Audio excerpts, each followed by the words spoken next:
Lies, lies, lies. Yep, we've all been on the receiving end and also done them countless of times in our lives. So let's stop pretending to be the self-proclaimed most pure and righteous men on this planet, shall we? Because I know that a lot of you will still ignorantly claim yourself that you never lied once in your entire life and that you don't have the capacity or capability to lie whatsoever. Well, you're lying already, so that simply proves my point. But anyways, why do we lie? Or why do we decide to become dishonest? Now, I know for most of us, the word lying or lies have been culturally and morally ingrained within our psyches and egos as very antagonistic or hostile terms. And yes, of course, so have I. But for the sake of this video, I'd like you gentlemen to firstly try and loosen up that firm ego investments or biasness of yours regarding the human being's natural gift and capability for dishonesty, so that you can further understand the role and scope of its relevancy and appropriateness or inappropriateness with regards to different contexts and circumstances within the human life. Because I know when it comes to lies and dishonesty, there is always an everlasting, lingering, spiteful taste in your mouth that simply signifies it as bad for everything known to man. Now, as humans, we communicate with each other via various verbal and non-verbal signals such as spoken language, facial expressions, tone of voice, and body gestures. But our ability to communicate is further enhanced by our understanding of what is going on inside someone else's mind through our capacity to empathize with each other. This natural gift or ability of ours to empathize is a product of being able to sense or recognize other people's minds as separate from our own. And lying or dishonesty is a fundamental part of this empathy, a byproduct of sorts that comes from our ever-growing and extensive understanding of other people's thoughts and feelings that we've developed through the years of social interactions and communications within different social circumstances. Basically, we've acquired an almost instinctual response of interpretations regarding someone else's frame of mind just through a brief observation of all those communication signals, again both verbal and non-verbal, that they've demonstrated either previously or concurrently. Now, making the choice to be dishonest or to lie always comes after those specific interpretations. I mean, if you want to purposefully deceive someone, you first have to be able to understand what that person might be thinking or feeling to objectively assess whether this person can be deceived, at least roughly to some degree. But behind all of our acts or conducts of dishonesty and deception, all of that revolves around these three crucial metrics. 1. Protection of self-interests. 2. Avoidance of conflicts. And 3. Manipulation of perception.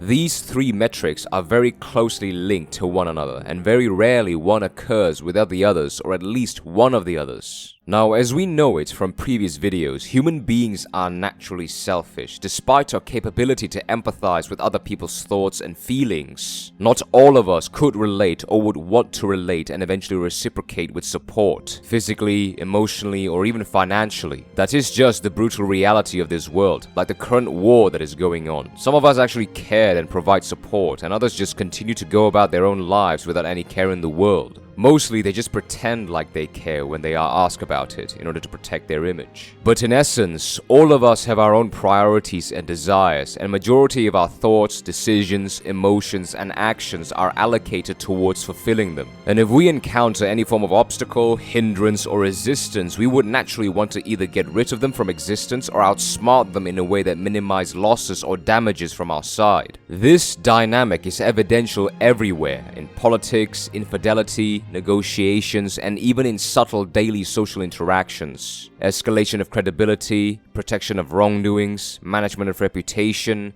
alleviation of announcement, concealment of truth, you name them all. It's built within our survival instincts. Now, at this point, as I'd expect, I'd say a lot of you would find this utterly preposterous and unnecessary. Why can't people just don't lie, be honest, and tell the truth? Well, the answer is not because people don't want the truth, it's because they cannot handle the truth. People love ideals and they love being promised a better good while ignoring all the dark days that may lay ahead of them. And telling the truth or revealing the truth utterly destroy those ideals and will often send them into uncontrollable emotional reaction due to the massive cognitive dissonance they're experiencing, and often would get confrontational to defend their ideals against opposing contradictions. Human beings say they want the truth, but often they cannot comprehend and handle complete disclosure. nature. That is why, being objective empaths and understanding this, oftentimes we become tempted to engage in dishonesty and deception in order to take advantage of or opportunistically exploit this tendency for vulnerability and ignorance, in order to manufacture ideals to keep people positively occupied while we fulfill our own desires and priorities. An example can be one person's plainly obvious desperate attempts to attain respect and acknowledgement can effectively be exploited by us to incentivize him or her to carry out our dirty works, and keeping him or her around with a false promise for eventual friendship and affection.